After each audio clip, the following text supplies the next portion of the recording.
ಪರವಾಗಿ 15 ಜನ ಸರಿಯಾಗಿ ಎಲ್ಲ ಮಾಹಿತಿಯನ್ನ ರಾಮಲಿಂಗಾರೆಡ್ಡಿ ಅವರ ಜೊತೆಗೆ ಹಂಚಿಕೊಂಡಿದ್ದಾರೆ. ಒಂದು ಟೆಕ್ನಿಕಲ್ ಸಮಸ್ಯೆ ಬಂದಿತ್ತು, ಅವರೆಲ್ಲ ಬಿಡಿಸಿ ಹೇಳಿದ್ದಾರೆ.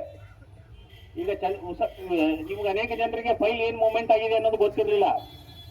ಅದರಲ್ಲಿ ಟೆಕ್ನಿಕಲ್ ಸಮಸ್ಯೆ ಏನಾಗಿತ್ತು ಅಂದರೆ 1,000 ಡಿ ಕಂಸಿ ತಗೋಬೇಕಂತೇಳಿ ಆಗಿತ್ತು. ಹಳೆ ನೇಮಕಾತಿಯಲ್ಲಿ ಡ್ರೈವರ್ ಪೋಸ್ಟ್ಗಳಿಗೆ ಮಾತ್ರ ಕರೆದಿದ್ರು.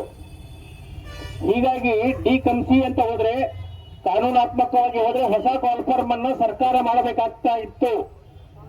ಆದರೆ ರಾಮಲಿಂಗಾರೆಡ್ಡಿ ಅವರು ಭರವಸೆಯನ್ನು ಕೊಟ್ಟಿದ್ದಾರೆ. ಅದು ಡಿ ಕಂಸಿ ಅಂತ ಏನಿದೆ ಅದನ್ನ ಡಿ ಅಂತಾನೆ ಮಾಡಿ 1000 ಜನರನ್ನ ಡಿಸೆಂಬರ್ 8ನೇ ತಾರೀಕಿನ ಒಳಗಾಗಿ ನೇಮಕ ಮಾಡ್ಕೊಳ್ತೇನೆ ಅಂತಕ್ಕಂಥ ಭರವಸೆಯನ್ನು ರಾಮಲಿಂಗಾರೆಡ್ಡಿ ಅವರು ನಮಗೆ ಕೊಟ್ಟಿದ್ದಾರೆ. ಮುಂದೆ ಇರ್ತಕ್ಕಂಥ ಪ್ರಶ್ನೆ, ಇನ್ನು 814 ಪೋಸ್ಟ್ಗಳ ಬಗ್ಗೆ ಸಮಸ್ಯೆ ಇದೆ. ಅವರು 1,000 ಪೋಸ್ಟ್ಗಳನ್ನ ಮಾತ್ರ ತೆಗೆದುಕೊಳ್ತೇನೆ ಅಂತ ಹೇಳಿದ್ರು. ಒಳಗಡೆ ಇರ್ತಕ್ಕಂಥ ಎಲ್ಲ ಮುಖಂಡರು, ಶಾಸಕರು ನಮ್ಮ ಪರವಾಗಿ ಮಾತನಾಡಿ ಉಳಿದಂತ 814 ಪೋಸ್ಟ್ಗಳಿಗೆ ಎಫ್ಡಿಯಿಂದ, ಹಣಕಾಸು ಇಲಾಖೆಯಿಂದ ಅನುಮೋದನೆ ಬೇಕಾಗಿದೆ ಅಂತಕ್ಕಂಥ ಮಾತನ್ನು ಹೇಳಿದ್ರು. ನಾನು ನೇರವಾಗಿ ನಿಮ್ಮ ಪ್ರಶ್ನೆ, ನಿಮ್ಮಲ್ಲಿ ಒಂದು ಕನ್ಫ್ಯೂಷನ್ ಇದೆ, ಹಣಕಾಸು ಇಲಾಖೆ ಪರ್ಮಿಷನ್ ಯಾಕೆ ಬೇಕು ಅಂತೇಳಿ ನನಗೂ ಕನ್ಫ್ಯೂಷನ್ ಇತ್ತು. ನಾನು ನೇರವಾಗಿ ಪ್ರಶ್ನೆ ಮಾಡಿದೆ ಸಾರಿಗೆ ಸಚಿವರಿಗೆ, ಹಣಕಾಸು ಇಲಾಖೆ ಅನುಮೋದನೆ ಯಾಕೆ ಬೇಕು, ಸಾರಿಗೆ ಸಂಸ್ಥೆ ಇದಕ್ಕೆ ವೇತನ ಕೊಡುತ್ತಲ್ಲ ಅಂತ. ಅವಾಗ ಅವರು ಸ್ಪಷ್ಟವಾಗಿ ಹೇಳಿದ್ರು, ಯಾಕಂದ್ರೆ ಸರ್ಕಾರ ಅನೇಕ ಯೋಜನೆಗಳನ್ನ, ಹೊಸ ಬಸ್ಗಳ ಖರೀದಿಗೆ ಅನೇಕ ಸಂದರ್ಭದಲ್ಲಿ, ಕರೋನಾ ಸಂದರ್ಭದಲ್ಲಿ ಕೂಡ ರಾಜ್ಯ ಸರ್ಕಾರದಿಂದ ಅನುದಾನ ಕೊಟ್ಟು ವೇತನವನ್ನ ಕೊಟ್ಟಿದ್ದೇವೆ. ಹೀಗಾಗಿ ರಾಜ್ಯ ಸರ್ಕಾರದ ಅನುಮೋದನೆ ಅದಕ್ಕೆ ಅವಶ್ಯಕ ಅಂತ ಹೇಳಿದ್ರು. ಅದಕ್ಕೆ ಅವರು ಹೇಳಿರೋದು ಏನಂದ್ರೆ, 1,000 ಹುದ್ದೆಗಳನ್ನ ಡಿಸೆಂಬರ್ 8ನೇ ತಾರೀಕು ಅಧಿವೇಶನದ ಒಳಗಾಗಿ ನಾನು ತೆಗೆದುಕೊಳ್ಳುವಂತ ಪ್ರಾಮಾಣಿಕ ಪ್ರಯತ್ನವನ್ನ ಮಾಡ್ತೇನೆ. ಅದನ್ನ ಸಂತೋಷ್ ಲಾಡ್ ಅವರು ಹಾಗೂ ಮಹೇಶ್ ಸೈನಿಕ ಅವರು ಫಾಲೋ ಅಪ್ ಮಾಡ್ತೇನೆ ಅಂತ ಹೇಳಿ ಭರವಸೆಯನ್ನು ಕೊಟ್ಟಿದ್ದಾರೆ. ಉಳಿದಂತ 814 ಪೋಸ್ಟ್ಗಳ ಬಗ್ಗೆ ನಾವು ಬಲವಾಗಿ ನಮ್ಮ ಪ್ರತಿಪಾದನೆ ಮಾಡಿದೀವಿ. 1814 ಜನರನ್ನು ಎಟ್ ಎ ಟೈಮ್ ತೆಗೆದುಕೊಡ್ರಿ ಅಂತಕ್ಕಂಥ ಮಾತನ್ನು ಹೇಳಿದೆವು ನಾವು. ಅದಕ್ಕೆ ಸಂತೋಷ್ ಲಾಡ್ ಅವರು ಹೇಳಿದ್ದಾರೆ, 814 ಜನರನ್ನ ನೇಮಕಾತಿ ಕೊಡ್ತಂತೆ. ಎಫ್ಡಿ ಸೆಕ್ಷನ್ ಇಂದ ಏನ್ ಪರ್ಮಿಷನ್ ಸಿಗ್ಬೇಕಾಗಿದೆ, ನೀವು 2 ಜನ ಪ್ರತಿ ಗುರುವಾರ ಕ್ಯಾಬಿನೆಟ್ ಮೀಟಿಂಗ್ ಇರುತ್ತೆ. ಆ ಕ್ಯಾಬಿನೆಟ್ ಮೀಟಿಂಗಿಗೆ ನನಗೆ ಬರ್ಲಿಕ್ಕೆ ಹೇಳಿದ್ದಾರೆ. ನಿಮ್ಮ ಸಂಬಂಧ ನಾನು ಬೆಂಗಳೂರಿಗೆ ಹೋಗ್ಲಿಕ್ಕೆ ಪ್ರತಿ ಗುರುವಾರ ಬೆಂಗಳೂರಿಗೆ ಹೋಗ್ತೇನೆ. ನಿಮ್ಮ ಸಂಬಂಧ ಪ್ರತಿ ಗುರುವಾರ ಬೆಂಗಳೂರಿಗೆ ಹೋಗ್ತೇನೆ. ಆ 814 ಪೋಸ್ಟ್ಗಳ ಏನು ಹಣಕಾಸಿನ ಅನುಮೋದನೆ ಏನ್ ಬೇಕಾಗಿದೆ, ನಿಮ್ಮ ಪರವಾಗಿ ಪ್ರಾಮಾಣಿಕವಾಗಿ ಪ್ರಯತ್ನ ಮಾಡಿ 814 ಪೋಸ್ಟ್ಗಳು ಕೂಡ ಹಣಕಾಸು ಇಲಾಖೆಯಿಂದ ಅನುಮೋದನೆ ಕೊಡಿಸುವಂತ ಪ್ರಾಮಾಣಿಕ ಪ್ರಯತ್ನವನ್ನ ನಾನು ಮಾಡ್ತೇನೆ. ಅದಕ್ಕೆ ಒಂದು ಟೆಕ್ನಿಕಲ್ ಸಮಸ್ಯೆ ಏನಂದ್ರೆ, 1,000 ಜನರಿಗೆ ಏನು ತೊಂದರೆ ಇಲ್ಲ. ಇರ್ತಕ್ಕಂಥ 814 ಜನ ಇನ್ನು ಏನು ಬಾಕಿ ಉಳಿತೀರಿ, ಇದನ್ನ ನಾನೇ ಸ್ವತಃ ಗುರುವಾರ, ಇದೇ ಗುರುವಾರ, ಇವತ್ತು ಯಾವಾರ್ರಿ, ಶುಕ್ರವಾರ, ಮುಂದಿನ ಗುರುವಾರ ಯಾರನ್ನ ಒಂದಿಬ್ಬರು ಕರ್ಕೊಂಡು ನಾನೇ ಬೆಂಗಳೂರಿಗೆ ಹೋಗ್ತೇನೆ.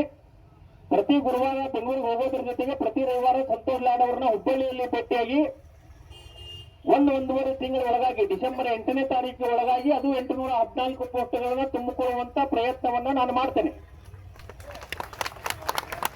ಏನಂದ್ರೆ ಪದೇ ಒಂದು ಮಾತನ್ನ ನಾ ಹೇಳ್ತಿರ್ತೇನೆ, ಇಷ್ಟೆಲ್ಲ ಹೋರಾಟ ಯಾಕೆ ಮಾಡ್ತೇನೆ ನಾನು ಅಂತ ಅನೇಕ ಸಂದರ್ಭದಲ್ಲಿ ನನಗೆ ಗೊತ್ತಾಗಲ್ಲ. ಯಾಕಂದ್ರೆ ನನಗೆ ನೌಕರಿ ಅರ್ಥ ಇಲ್ಲ. ಇವತ್ತೊಂದು ಅರ್ಜೆಂಟ್ ಕೆಲಸ ಇದೆ,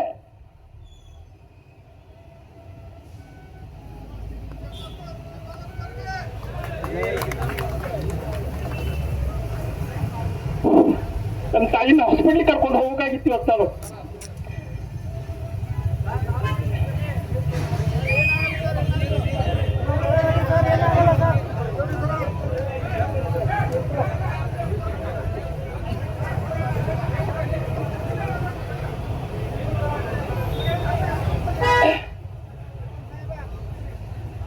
ಆದ್ರೆ 2,000 ಜನರ ತೊಂದರೆ ಇರುವಾಗ ನನ್ನ ತಾಯಿಗೆ ಇವತ್ತೊಂದು ದಿವಸ ತೊಂದರೆ ಆದ್ರೆ ನಡೀತದೆ ಅಂತೇಳಿ ಈ ಹೋರಾಟಕ್ಕೆ ನಾನು ಬಂದಿದ್ದೇನೆ.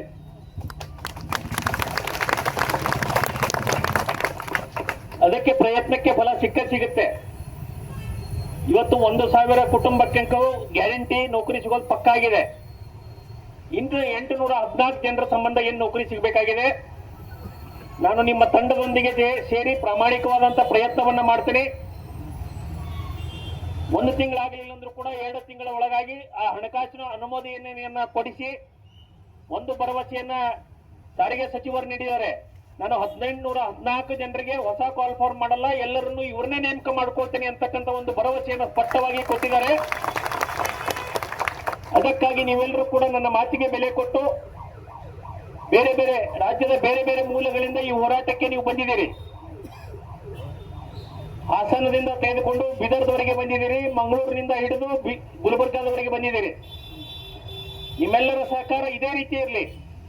ನಾವು ಮಾಡ್ತಾ ಇರೋದು ನ್ಯಾಯಕ್ಕಾಗಿ ಹೋರಾಟ, ನಮ್ಮ ಹಕ್ಕಿಗಾಗಿ ಹೋರಾಟ ಮಾಡ್ತಾ ಇದ್ದೀವಿ. ಅಕಸ್ಮಾತ್ ಅದೃಷ್ಟ ಇದ್ರೆ ನಾವು ಇನ್ನೊಂದು ಪ್ರಾಮಾಣಿಕ ಪ್ರಯತ್ನವನ್ನು ಮಾಡ್ತಾ ಇದ್ದೇವೆ.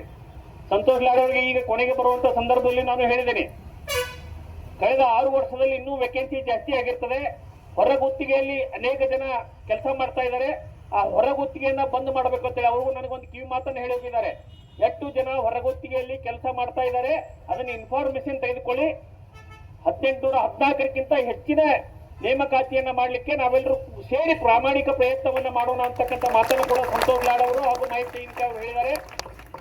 ನಿಮಗೆ ನನ್ನ ಮೇಲೆ ಭರವಸೆ ಇದ್ರೆ, ನಿಮಗೆ ನನ್ನ ಮೇಲೆ ವಿಶ್ವಾಸ ಇದ್ರೆ, ನನಗೆ ಖಂಡಿತ ಗೊತ್ತಿದೆ ಇನ್ನೊಂದು 2-3 ತಿಂಗಳಲ್ಲಿ 1814 ಜನ ಕೂಡ ನೀವು KSRTCಯನ್ನ ಸೇರ್ತೀರಿ. 2026ರ ಒಳಗಾಗಿ, ಹೊಸ ವರ್ಷದ ಒಳಗಾಗಿ ನಿಮ್ಮನ್ನೆಲ್ಲರನ್ನು 1814 ಜನರನ್ನ ಸೇರಿಸುವವರೆಗೆ ಕೂಡ ನಾನು ನನ್ನ ಕೈಲಾದಂತ ಎಲ್ಲ ಪ್ರಯತ್ನವನ್ನು ಕೂಡ ಪ್ರಾಮಾಣಿಕವಾಗಿ ಮಾಡ್ತೀನಿ ಅಂತಕ್ಕಂಥ ಭರವಸೆಯನ್ನ ನಿಮಗೆ ಮಾಡ್ತಾ ಇದ್ದೀನಿ.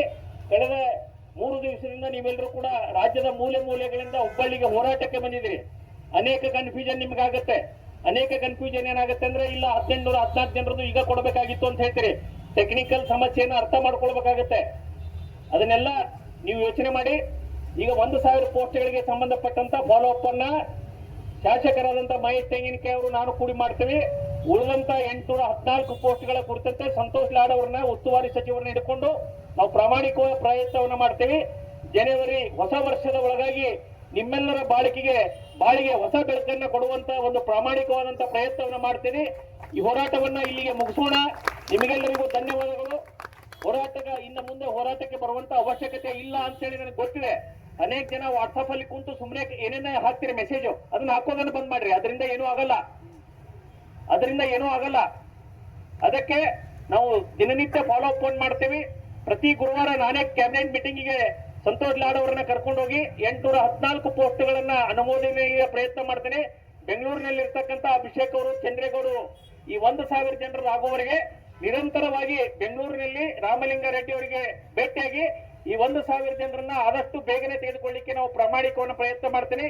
ಈ ಒಂದು ಹೋರಾಟಕ್ಕೆ ಸಹಕಾರ ನೀಡಿರ್ತಕ್ಕಂಥ ತಮಗೆಲ್ಲರೂ ಕೂಡ ನಾನು ಹೃತ್ಪೂರ್ವಕ ಧನ್ಯವಾದಗಳನ್ನ ಹೇಳಲಿಕ್ಕೆ ಇಷ್ಟಪಡ್ತೇನೆ. 3 ದಿನಗಳ ಕಾಲ ನಾವು ಶಾಂತಿ ರೀತಿಯಿಂದ ಹೋರಾಟವನ್ನು ಮಾಡ್ತಾ ಇದ್ದೀವಿ. ಇದು ಒಂದು ಮಾದರಿಯ ಹೋರಾಟ. 2000 ಜನ ರಸ್ತೆಗಿಳಿದ್ರು ಕೂಡ ನಾವು ಯಾವುದೇ ಶಾಂತಿಗೆ ಭಂಗ ತರುವಂತ, ಯಾರಿಗೆ ಧಿಕ್ಕಾರದ ಗೋಷ್ಠಿಗಳನ್ನ ಹಾಕದೇ ಇರೋದು ಒಂದು ವಿಶೇಷ ಹೋರಾಟ ಅಂತ ನಾನು ಹೇಳಲಿಕ್ಕೆ ಇಷ್ಟಪಡ್ತೇನೆ.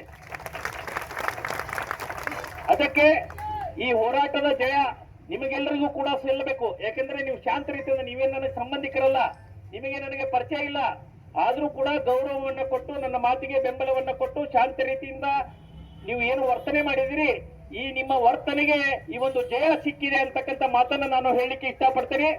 ಎಲ್ಲರೂ ಕೂಡ ಶಾಂತ ರೀತಿಯಿಂದ ನಿಮ್ಮ ಊರುಗಳಿಗೆ ತೆರಳಿ ಬರ್ತಕ್ಕಂಥ ದಿನಗಳಲ್ಲಿ ನಿಮ್ಮ ತಂಡ ಏನಿದೆ 15 ಜನರನ್ನು ಏನು ಪ್ರಮುಖರನ್ನ ನೇಮಕ ಮಾಡಿದೀವಿ, ಅವ್ರ ಜೊತೆಗೆ ನಾನು ಪ್ರಾಮಾಣಿಕವಾಗಿ ನಿಮ್ಮೆಲ್ಲರ ನೇಮಕಾತಿಗೆ ಪ್ರಯತ್ನವನ್ನ ಮಾಡ್ತೇನೆ ಅಂತೇಳಿ ನನ್ನ ಮಾತಿಗೆ ವಿರಾಮವನ್ನ ಕೊಡ್ತೇನೆ.